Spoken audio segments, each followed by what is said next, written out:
guys, this is Abe and Morgan from Sweet Radish and Jackrabbit Hollow. This is our first attempt at a podcast. We are going to just do a second attempt. It's our second attempt because the first one lasted like 3 seconds. And we just want to tell you a little bit about who we are and what we're doing here. And kind of get the ball rolling with what we want this podcast to be. So tell me a little bit about growing up, Morgan. What was it like growing up, and where are we from, and how did being here in the valley affect you? All right. Well, we are in the San Luis Valley, Colorado. We're located in Antonito, Colorado, but I'm originally from Mosca, Colorado, so kind of the other end of the valley. I grew up on a farm, an organic ranch, and how has that affected me? I mean, that just plays into my entire life, because those are the things what you grew up with is part of the journey of becoming who you are, right? Yeah, like, what is Mosca like, I mean, I've been through there, but I don't know what it's like to live there. Okay. Small town, one store, a very small post office, probably the size of a single wide trailer, maybe even half of that. One store that they call the Mosca Pit Stop that everybody has credit on, so kind of store you can go in, get a candy bar, say put it on my mom's credit, and then she has to pay, they send a bill.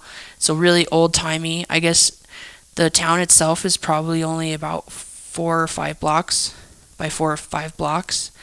And at one point it had a high school in the town, which has been moved. So yeah, really small town. It was all dirt roads. Part of the journey to school that I remember was, me and my sister would take that last turn. There's just this one last turn to the high school, and it's just before you get to the slow children at play signs.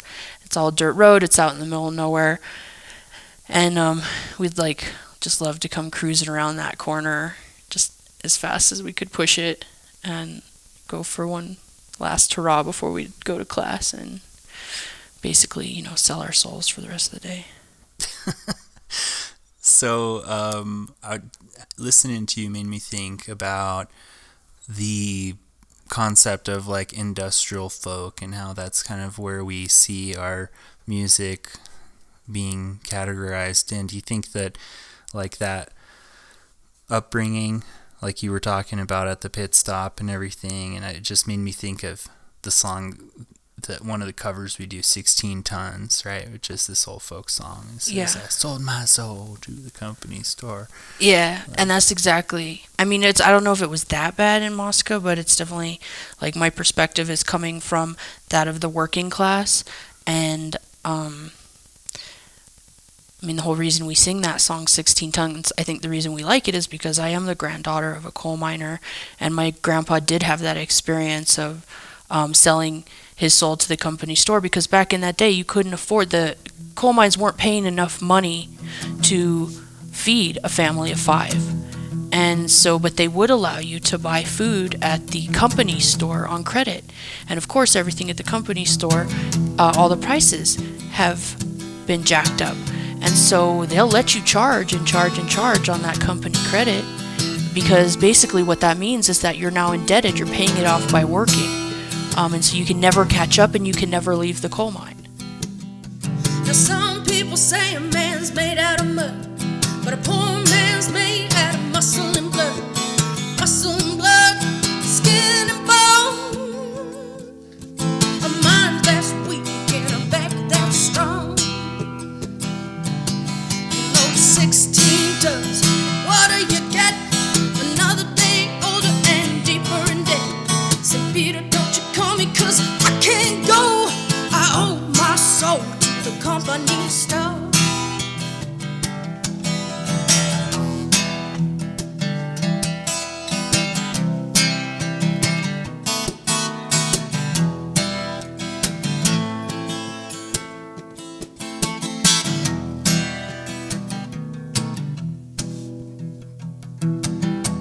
was born one morning when the sun didn't shine. I picked up my shovel and I walked to the mine. I loaded 16 tons of a #1 coal. And the straw boss hollow, well, bless my soul. You load 16 tons, what do you get? Another day older and deeper in debt. Said, Peter, don't you call me, 'cause I can't go. I owe my soul to the company store.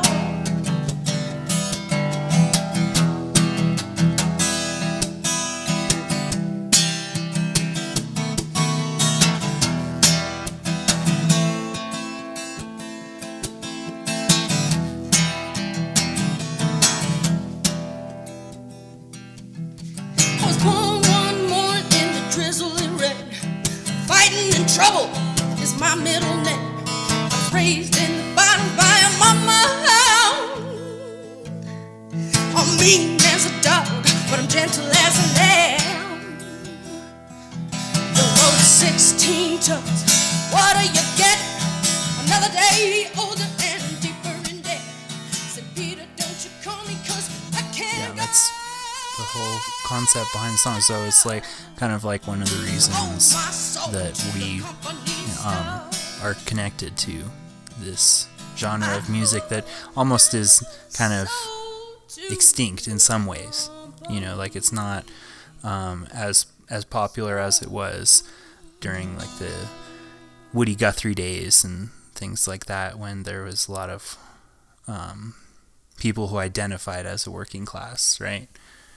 Yeah, I think that that plays into it. I mean, we know that less and less people are going into farming, and families that used to have generations and generations of farmers are not farming. The kids are going off and they're not staying to farm because it's not a profitable business in the model that we've been using. And I totally just got lost with what the last thing you said. Going on what you're talking about now. So it's a new model, basically. That's kind of what we're trying to create, right? Well, yeah. So, What I was saying is that's why people aren't listening to that music, because not that many people are in those industries. So there's a smaller percentage of people that relate to this music, or there was, and now that industry is growing, and we're part of that. So we know that is happening, and we're building this new model, which isn't really new. But a more sustainable model for sure. With the farmers, it was the same way as it was with the coal miners, because my father was a farmer, and you go into farming and you have like every 7 years you have a good year, and if it pays off big. But what really ends up happening is that you end up putting everything you have, sacrificing, and hoping for that to come, and people value produce less and less, so they're paying less and less. And if you think that you're paying $1 or $2 a bunch for any kind of vegetable at the store, think about at bulk how much that farmer is selling it for. It's pennies. It's nothing. You can't live on that wage unless you're doing mass corporate farming. And that's changing a little bit. We're seeing that movement happening, and it's been happening for 70 years or more, creeping in. But it takes time, and it takes time to make those shifts over into that. But I guess my point too is that I think more people are going to be listening to this genre of industrial folk music, that it's definitely making a comeback. Yeah, definitely. And I know that I personally see a lot of connections between agriculture and music, and I mean it's very it's something that I'm super aware of as far as like the history and the cultural things about that and how important music is on the farm. But I'd love to just hear what your thoughts are on, and like how those two areas of your life are connected. Music and sustainability, agriculture. Yeah. Mm-hmm. Well, music is storytelling. All music, it tells a story of the culture at the time, the people at the time, what the issues that they were dealing with. Even as an individual songwriter, I'm going to be dealing with a lot of the same issues that everybody is dealing with. And so for me, the music is telling the story. For me, our music is telling the story of, let me say that one more time. For me, our music is telling the story of our journey into creating a new model for a sustainable life, and that includes the way we live being sustainable, the way we farm being sustainable, and the way we operate our music business to be sustainable. And all of those things are tied together, and they're feeding and fueling each other, and sometimes they're supporting each other. Definitely. So what are some of the challenges that you see with being off-grid and trying to do video production and music production and a farming business?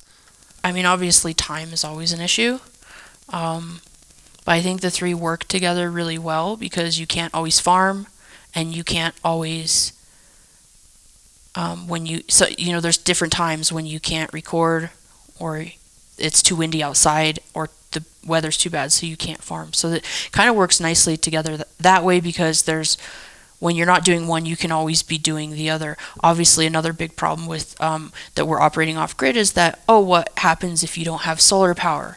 So what happens if you don't have a few days of sun? And we've actually been here 5 years now, and we have a pretty small, modest solar system, and we have not experienced that problem yet, because the way that things are made now, they just don't take as much energy to run. And so we're finding that that's not an issue, although it seems like the obvious issue. Being in a rural area, and not having a very big community to reach out to that's in our immediate vicinity, which is, I guess, part of the reason that we have gone online, to try to reach out to the broader community of folk music lovers and people who are into being sustainable. He wipes the sun off his brow. He take a bread, but someone has to sow. In the day the sun beats down.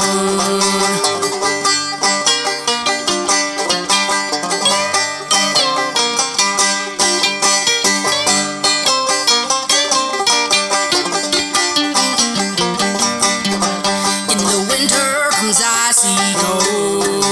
It will outwear the sun ain't gold.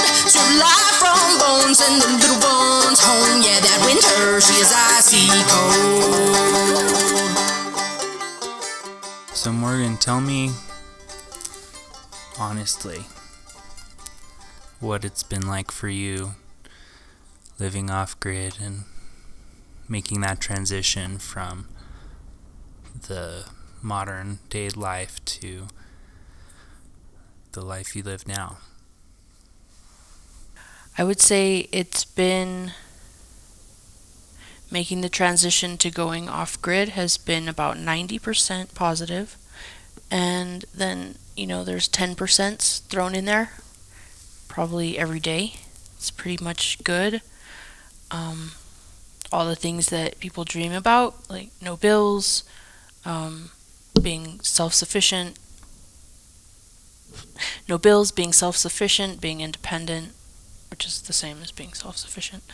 I think you get all those things, and then there's just like curveballs that you don't expect. So just coming out here the first night, it's when you don't know what to expect, then you kind of plan unnecessarily. And so we got here and we didn't have a heater and we didn't have water, and we thought we had a lot of things that we needed that we would have taken camping, and actually most of the places you go camping, you have more amenities than we had here. So that was, I don't know. And how would you describe here to someone who's never heard of Jackrabbit Hollow before. Okay, so we're on the Jackrabbit Hollow Farm, which is a 35-acre tract of land that sits in the middle of the River Ranches, which was the 400-acre, well, it used to be a 400-acre cattle ranch called the T-Bone Ranch that was sold and subdivided into 35 and 40-acre plots. I think there's 19 here. So we are out here, and we're one of those. And so we all share the river. And so how I would explain it is you come in, you're in the desert, it's Chico's cactus, and it looks like somewhere that you would not want to live, out in the boonies, and it's a lot of dirt and sand. And then we have in the middle of the land, we have our homestead, which is on a plateau that is the old riverbank. And then that drops down 5 feet, which looks out, and then into this so that drops down 5 feet, and it looks out into this, over 20-acre or so meadow that leads to the river. So it's just one extreme to the other. It's like somewhere nobody wants to live, and then it's like the river and grass where everybody wants to live. You gotta take my snorts out though. So it's like the Badlands on one side, and it's like paradise on the other, countryside paradise and riverfront property. And that's where all the chickens and animals go to graze. One of the things I come across when I tour other people's farms in the San Luis Valley is that there's a lot of farms that are like at least third generation. Some of them are like 7 to 10 or more generations, and they have these really huge ranches and farms and a lot of things going on. And right. They talk a lot about the grandparents or whoever was the original people getting started. Right. And that's us. I feel like that. Yeah. That's us. Yeah, they have these. I just when you said the thing about like big grand houses and stuff. That's kind of probably the like curveball. Is that like how hard it is to set up something from scratch, to set up a farm from scratch. We were pretty lucky when we got here because we had the well and a septic already put in, but it is incredibly hard to build anything, even if you're good at it or experienced with it. It takes a lot of labor, and living off grid also takes a lot of labor. So you're talking about labor on top of labor, and most of the time you get to go home and take a hot shower and sit down and turn up the heat or turn up the air conditioner or whatever and relax. And that's not what it's like. You are providing everything for yourself. So when you're done working with whatever you have to do to make money, because you have to make a little bit of money for stuff, you always have a little bit more work to do. And so that kind of is like a learning curve that it took a while to get used to, but like now I think about it, and when we go on little vacations and we leave and I'm like freed of all those duties, I don't have to build the fire, I don't have to chop the wood, you don't have to chop the wood, we don't have to haul anything. Normally I'd haul the wood in every night. Abe would chop it, and there's just all this like labor intensive stuff that goes on to your everyday, filling up the water, hauling water, taking out the compost.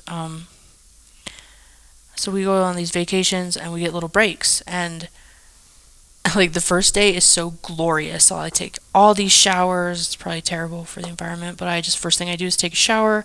If it's cold, I turn up the heat, and just kind of like bask in all that luxury. And then, but usually by the second day, I start to feel really sick inside and like angsty, and all of a sudden I have no routine, because that's the thing about all these laborious things that we do. They become routines, and these are the things that get me up in the morning, and they get me outside in the fresh air at 6 a.m. to go let the chickens out because I'm worried about them or whatever, but I'm getting outside. then I have more work to do outside, so then I'm getting outside to do the work. And so there's all these routines that actually keep me in good spirits and really healthy. And so we can see really quickly how when we go on vacation, it's glorious at first, but then like our health, or my health at least, starts to deteriorate, um, emotionally and physically. All the cleaning things that people use that I'm not used to, and just yeah, I guess the modern world it gets kind of yucky for me by the second day, and what seems like a really exciting first night, then I can just see how I would probably get bored with that really quick, because I need those things to get me outside and in the dirt. Right on. I'm going to ask you one more question, then we'll wrap up for this episode. What are some of your big dreams with Jackrabbit Hollow and Sweet Radish, and how it all connects together? What do you think in 5 years you would like to see all of this looking like? 5 years, I don't know. I can do either like a lot in a very little amount of time, or not nothing at all. But so I like to just kind of work as I go. But this is in 5 years. This is what I think will happen, or I'd like to have done, and how they connect, is that we're living this lifestyle, and we're bringing all those experiences to people, and either that be through talking or through songs, and that we're living 100% independently. So, hopefully any income that we're generating is being generated somehow through our sustainable practices. So either the selling and growing and selling food, or growing and selling of fruit-bearing plants for people to plant themselves, to like kind of generate more food growing tree population, and like generating a little bit income for ourselves. I'd like to see that we're able to provide a space, a community space where people can gather, and we can talk and open up conversations about what we would all like to see in agriculture and in our lives in the future. So it wouldn't, not just for farmers, but like what are the things that everybody wants to accomplish? And is there things that maybe we've done that can help them progress, or are there things that other people have done that will help us here, and we can just like help each other that way, and it can become like a community space that people return to. And of course I would love to provide the entertainment for that, and sing for everybody, and sing songs about planting seeds and saving the world. So that's exciting for me, because I'm here, I work every day, all day. Literally sometimes, the time change has been cool, because I get up and it's light out, but usually I get up and it's dark. And so, yeah, I want to share this space that I've been working on, and open it up for people to bring their groups here. And, we can share what we know, they can share what they know, or they can just use the space to have their workshops. And I think I covered everything, and I guess the Jackrabbit Hollow Productions is that we're covering that, and we're making sure that that's being, all these experiences are being filtered into content that everybody can view for free and learn from, and maybe just find camaraderie through. So that's Awesome. what I'd like to see. And how can people help us get there? Oh yeah, of course. So yeah, if you want to support us and make sure that you're helping this movement keep moving, and also want to join our team and experience what it's like to be a part of our crew. You know, getting all the inside scoops, getting free downloads, free albums, free just stuff, you know, gifts, everything that we would produce that we're sharing with normally with our family and friends, we would be also sharing with our patrons. So if you want to become a member of Sweet Radish and make sure that everything keeps going and help be right there with us at the front lines, check us out on patreon.com sweetradish /sweetradish, patreon.com/sweetradish, and you can see what a little bit more about what we're about and what we would like to bring to the world with our music. And if you're interested in joining, then we'll have a lot of really cool goodies coming your way, and you'll be the first in the know of everything that's going on, and you'll also be able to say that you were a part of making all of that happen. So check us out if you'd like, or just go see us and follow us. You can follow us without actually becoming a member.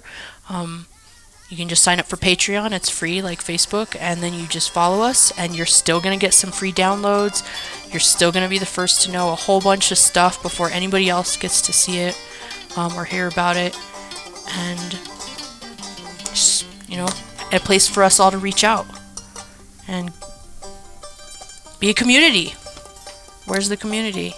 This is where this is a space that's reserved for us. So Right on. So if you want to get in touch, check out Jackrabbit Hollow and Sweet Radish online. You can look for us on all the social medias and all that stuff too. Thanks. Right on. This is Abe and Morgan. Thanks for listening. Tune in next time. Oh, this world, she ain't kind. Just steal your youth and your time. Just keep your head down or they'll push you in the ground. This world, she ain't kind.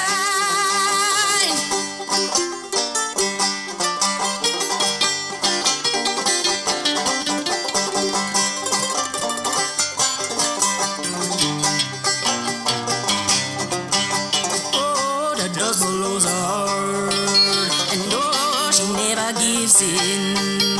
She gets in, you'll give in to her every whim, and oh, the dust blows hard. Oh, the dust blows hard.